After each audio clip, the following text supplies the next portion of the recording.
Primeiro, era necessário chegar em taxa de juros 13,75%? Será que apenas 11% não bastava, ou 10%? A pergunta, ela é válida e eu, como sempre, vinha sendo um crítico do Banco Central, do Roberto Campos Neto, e acreditava que eles errariam na dose para cima, assim como erraram na dose para baixo em 2%. E efetivamente aconteceu. Mas agora que o erro está consumado, e é um erro que, como eu falo, Banco Central, política monetária, tem muito mais arte do que ciência. E foi um erro em que o mercado também conduziu o Banco Central para este erro, porque o Banco Central vai sinalizando para onde ele vai subir os juros, o mercado vai aceitando e precificando que é para lá que tem que ir os juros, e digamos que os dois se retroalimentam até colocar os juros nesse patamar. Agora foi excessivo. O grande ponto é como corrigir este erro. E a situação que nós temos de fragilidade das contas públicas, imprevisibilidade sobre para onde vai o fiscal, teremos algum controle, algum arcabouço realmente confiável que vai manter a trajetória dos gastos de forma sustentável, da dívida ou não, essa incerteza paira no ar. E aí temos, em paralelo, todas as bravatas e os ataques recorrentes ao Banco Central e à autonomia, tudo isso acaba frustrando o início do corte da taxa de juros. Então, como corrigir isso? Esse é o grande problema. Como corrigir o erro de Selic nesse patamar? O ambiente acaba sendo inóspito para que a política monetária possa ser executada de forma técnica, sem todo esse ruído da política. Então, na busca por forçar ou precipitar o corte de juros, o governo está frustrando e até acaba postergando esse início de afrouxamento monetário. Nesse momento, não apenas no Brasil, mas lá fora também, será que juros seria a ferramenta correta para combater a inflação? Porque a inflação que a gente vê agora não é mais uma inflação de oferta por conta de choque de petróleo, problemas que apenas a taxa de juros não conseguiria corrigir. A pergunta é válida e ela ilustra a impotência do Banco Central para lidar, às vezes, com fenômenos inflacionários.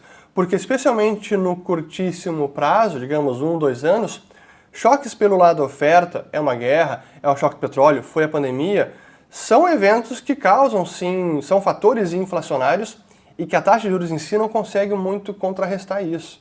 E apenas apertar os juros até pode ser contraproducente, porque pode provocar uma recessão, dependendo, até pode ser uma recessão mais profunda, e sem conseguir debelar o dragão inflacionário no curto prazo. Mas é um problema em que o mundo todo hoje está sofrendo, não apenas o Brasil, mas lá fora também. Ainda assim, o Banco Central só tem este martelo, é só a taxa de juros.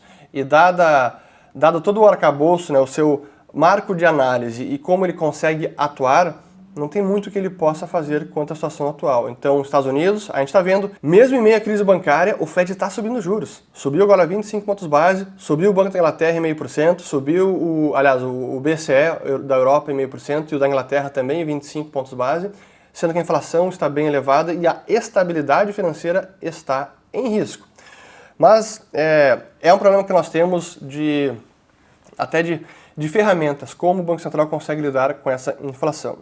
E esse é o problema, né, de quando é desencadeado um processo inflacionário e que teve como combustível inicial, faço questão de frisar esse ponto, a expansão monetária e fiscal lá da pandemia, esse foi o grande combustível inicial, depois que o processo é desencadeado, contê-lo não é simples, até porque o processo ele se alonga no tempo. O próprio choque que a gente teve lá de impressão de dólares em 2020 e 2021, ele não impactou os preços de mercadorias, serviços, salários em 2, 3 meses. Esse processo durou algum tempo. Tanto que agora, se a gente decompõe o item de inflação, né, a inflação americana, os itens que estão mais subindo agora são aqueles atrelados a serviço, a salários, porque esse é o curso inflacionário. Primeiro aqueles itens mais voláteis, bens duráveis, fretes, commodities, e depois a inflação vai se contaminando e vai contagiando os demais preços da economia.